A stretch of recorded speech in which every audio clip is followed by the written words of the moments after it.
Started the game going toe-to-toe with the Thunder despite not having Ja Morant, Brandon Clark, Zach Edey, and Santi Aldama. OKC dropped 6 trays in the first quarter, but Memphis still only trailed by 3. And then the refs blew the whistle to start the second quarter, and it was pretty much over with, Avery. For Memphis, OKC put up 42 points in the second frame and held Memphis to 19, taking a 76-50 lead into the half. The 26-point lead was just too much for Memphis to overcome. In the second half, and Shea Gilgeous-Alexander, and the Thunder went on to win 130-106. Desmond Bane led the Grizzlies with 22 points, while Jaren Jackson Jr. had one of his worst games of the season with 13 points, shooting 18% from the field. SGA continued his MVP-level season, posting up 35 points. Yeah, we got to talk about the injury list for this one because it was a big part of the game. The first 5 lines of that report are all guys the Grizzlies lost pretty much just this week. Morant dealing with a joint sprain in his shoulder. Zach Edey appeared in concussion protocol pretty much the day of the game, just hours before the game. And then Santi Aldama week to week with an ankle sprain. When you look at this game, I think this was one of those where, I don't think we like talking about these, but there is such a thing as like scheduled losses in the NBA. And I think when you see how well Oklahoma City had been playing, they won 11 straight, including the Grizzlies win.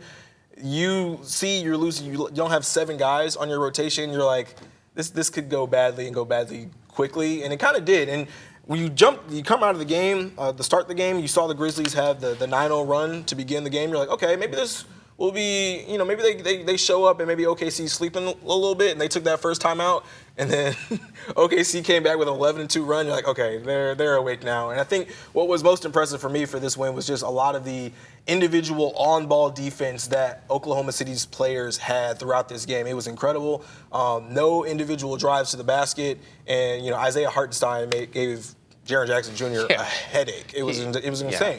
Jaren was not wanting to play in this game, it didn't seem like. During that second quarter, there were spurts where Jaren was just doing everything that he could to get a basket, doing all the moves that Jaren typically does, and they weren't going in. Hartenstein has been one of the best in the paint defenders, rim protectors this season, and it really showed.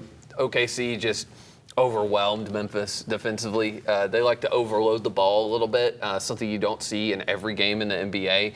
And Scottie Pippen Jr. struggled. I mean, Memphis the entire Memphis team struggled. OKC forced 21 turnovers. Which is pretty crazy. Memphis are bottom 5 in the league when it comes to turnovers per game, and they're around 16 or 17 in assist to turnover ratio. And I know they didn't have Ja, who's one of their best facilitators, their best ball handler. I know that. You're missing a couple guys, someone like Santi Aldama, who's averaging 15 points a game. Bringing the ball up a lot as well. Yeah, and then Zach Edey, who matches up well against Hartenstein, even though we haven't seen it yet. I think that would be a good matchup. It also allows Jaren to play off of the ball a little bit more, play away from those guys like Hartenstein, and do what he loves best, roaming. Get the ball at the top of the key and do his thing. Jaren wasn't able to do hardly any of that last night. Bane, I think, is doing much better in the last 5 games. He's in a span where he's close to 20 points per game in the last 7. That's something that they really need. At the same time, I agree, scheduled losses, there's 82 games. I still believe this team is more than capable of beating OKC. I mean, we kind of saw it at the beginning of the first quarter. Memphis was playing the way that Taylor Jenkins wanted them to. Very fast. Memphis have the fastest pace in the league. They get the most possessions per game. OKC just completely flipped that on its head. They had the most possessions by a lot. They were getting a lot of turnovers, making those possessions really short for Memphis, not letting them run their half-court offense. But at the same time, Memphis could have slowed the ball a little bit down a little bit more, got out of the way they typically play, when they're beating the New Orleans, when they're beating the Detroits of the league, where they can play their style of ball and continue to play that way. Sometimes, something that I've noticed from this Memphis team and from Taylor Jenkins, there's not a lot of adaptation going on, major adaptation. And maybe, Avery, this isn't the game to do it in. Yeah, maybe it's just not. I'm just trying to. There wasn't going to be any adaptation. You're missing 7 rotation players overnight. It felt like there has been. By the Memphis media as well, and the players haven't done it that much. There's been a lot of talk about the Grizzlies need to shut OKC up. The OKC have already been crowned, and they don't deserve it. which I think is completely unfair because just like OKC, the Grizzlies haven't won any championships in the past 5 years. And so no one is crowning the Grizzlies. No one is really crowning OKC yet. It makes sense. That's just how these narratives go in the NBA, Avery. Like this is how it happens every single year. There's one team that is hot, and Boston are the champs. They've already been crowned. They deserve it. You've got a team like Milwaukee kind of emerging out of the East as well in the second quarter of the season, right? So these teams are a little bit more warranted to get their flowers, I guess you will. OKC has done more than enough. They lost 5 games this year, but still there's certain, I guess, media outlets out there, there's certain players out there that aren't giving OKC their credit.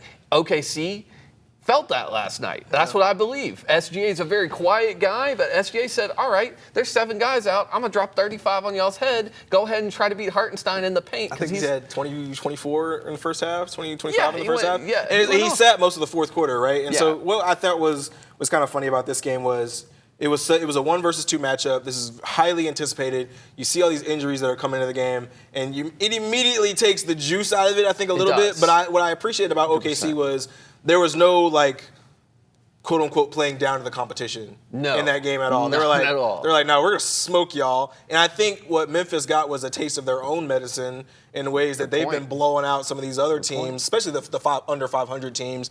OKC kind of gave them a piece of their own medicine last night. I think when you came into this game, Jaren was a guy who you saw the amount of people that had out in this game. He's been the leading scorer all year, and you're thinking he's going to have a game like he had pretty much all last year, or embrace the role that he had kind of all last year, where he was the number 1 option. There really was no other course of action that you could have taken, and he kind of just didn't really rise to the occasion in this one. You talked about the Clippers loss. He kind of didn't feel like he had his best game. Yeah, in that fourth quarter as well. And this was one of those deals where, unfortunately, he kind of didn't rise to that. Your second leading scorer in this game was Jay Huff, who had 17 points off the bench. The bench. Desmond Bane, I mean, he played great, but I think he had a regular Desmond Bane game as opposed to kind of, hey, we need 30 from you tonight kind of thing. True. You know what I'm saying? I agree. Yeah. And so I kind of didn't get that. At the end of the day, it's one of those games where, again, it's a scheduled loss. They got plenty more, this stretch that they're in right now is kind of their proving ground where you're playing all the top 12 teams in the West. They're going to take this one, as a hit on the chin, so to speak, right? You got to get off the mat, and you got to play some really good teams here coming up. Something else, someone who we haven't brought up yet, and, I know he's a rookie, and he needs to be cut some slack, but also held accountable in some ways is Jalen Wells. Yeah, did not have a good game last night. 2 for whatever, 2 for 12 for 4 points. 0 for 7 from 3. But he is a rookie, and I understand it. I think these games are good for him. When he's going up against someone like J-Dubs, he doesn't care how old you are. He doesn't care this great story you're playing Division II and then Washington State, and now you're dropping buckets in the NBA. He kind of gave him a little bit of a welcome to the NBA moment where they were not letting him get any open threes. Not hardly any. There were a couple that he still missed. Mm-hmm.